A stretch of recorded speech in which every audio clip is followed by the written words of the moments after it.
जकरे सलभ कइलू ओकरे से परेशानी बा बैठबा कि ना तू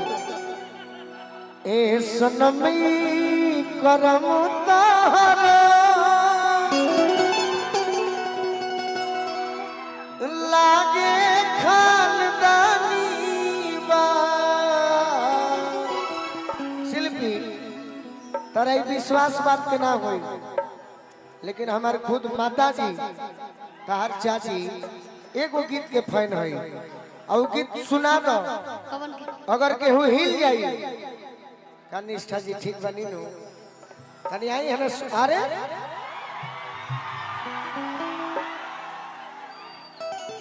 हम आज मित्र कहो भौजी ना कहो इनके लिए जोरदार ताली बजाइए। ये नेहा सिंह निष्ठा जी बड़ी सुंदर आवाज की मालकिन जितेंद्र भैया नेताजी से कहो कि स्वागत हो जाए। हमारी माता जी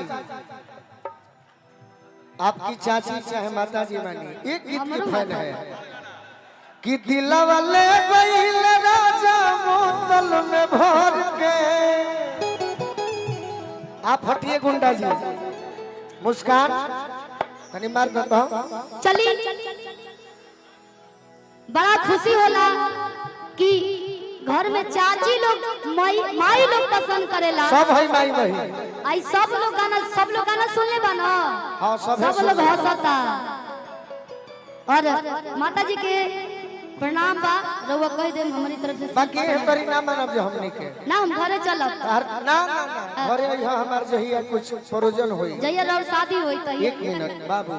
तनी हमरो माइक धर हेलो भाव से मानो ना देखो केहू हिली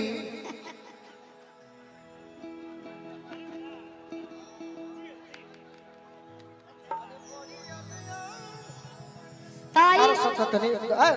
ओड़ा सतनी अगली सब लोग ओढ़ ले मेहरारू का कहती है बताओ औरतिया के नया नया शादी भइल बा जल्दी में बताइए देरी होता हेलो देरी नहीं होत भाई अब देरी नहीं कनु हो देरी नहीं कनु हो चाची जब ले ना कोई वो देरी बुझाता औरतिया कह दिया केहू के नया नया शादी होला जेकर हो गइल होई वो जानत होई जेकर मरद शादी करा के आ जल्दी बाहर जाए के प्लान करस वो मेहरारू का करी बताइलो कि बड़ी याद आवे केहनु कही जल्दी बोल पगली कि बड़ी याद आवे ए रस भरी होने चल पिया के प्यार खाए हट सारू रतिया तरतिया अरे पहाड़ दिन भाई कि का कही हमरा अरे करे डाल दर के ए मनोज भैया कि का कही हमरा सब लोग बैठ जाओ अच्छा अरे करे डाल दर के ले गइले हो दिलवा में गइले राजा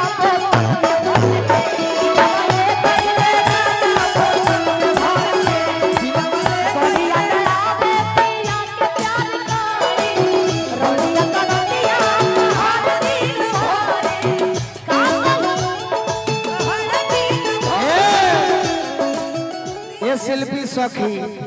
एक सखी कनी बताओ तहर पिया के याद कैसे आवेला हमरा से बताओ कैसे सुनी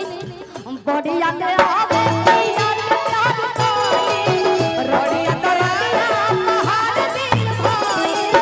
का कहू हमरा कोने डाल दर का कही हमरा कोने डाल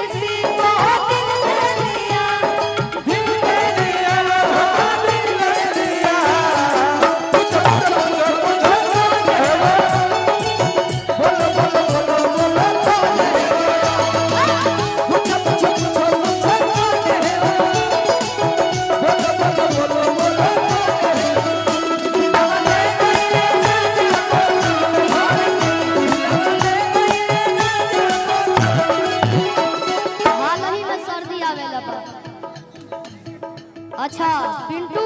यादव जी की तरफ से हरी टोला भैया के घर पड़ेला ढेर सारा आशीर्वाद और ऐसे ही गाना होत रहे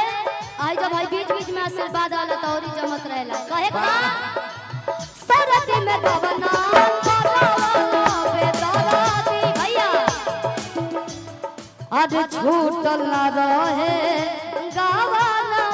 के हरदी ये पंकज भाई सुनो शिल्पी बाबू हमारे के माफ करी हम तार बीच में खड़ा बनी का है कि तू स्टूडियो में गावेलू जब तक खूब निमन लागेला और हमनी के अखाड़ा के गौनिहार हो जाए का भाई गलती तो तहार लोग गीत सुनले बात ना सुंदर कि कोनो जवाब नहीं थे बाकी आज लेके हूँ के शिल्पी गलती बोला तनी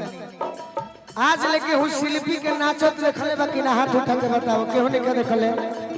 बाकी मंच पर तनी मनी कमर भी हिला देबू तो देखो ताली के कमी ना रही शिल्पी ये हमारे गार्जियन है सब आशीर्वाद लोग यही मुस्कान के संग छूटल ना रहे गवानवा छूटल ना रहे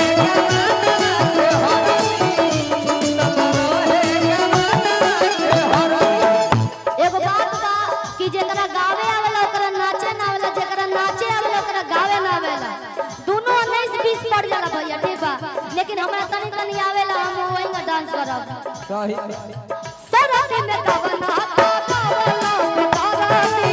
छूटल ना रहे गावाला के हरदी छूटल ना रहे गवानवा के हरदी छूटल ना रहे गवानवा के हरदी आ केहू के तनो डांस कर दी जब गोल भैया के डांस होला तो सारा फीका बा हम तो आपके गाना में रही रहुआ आज हम बहुत बताते बने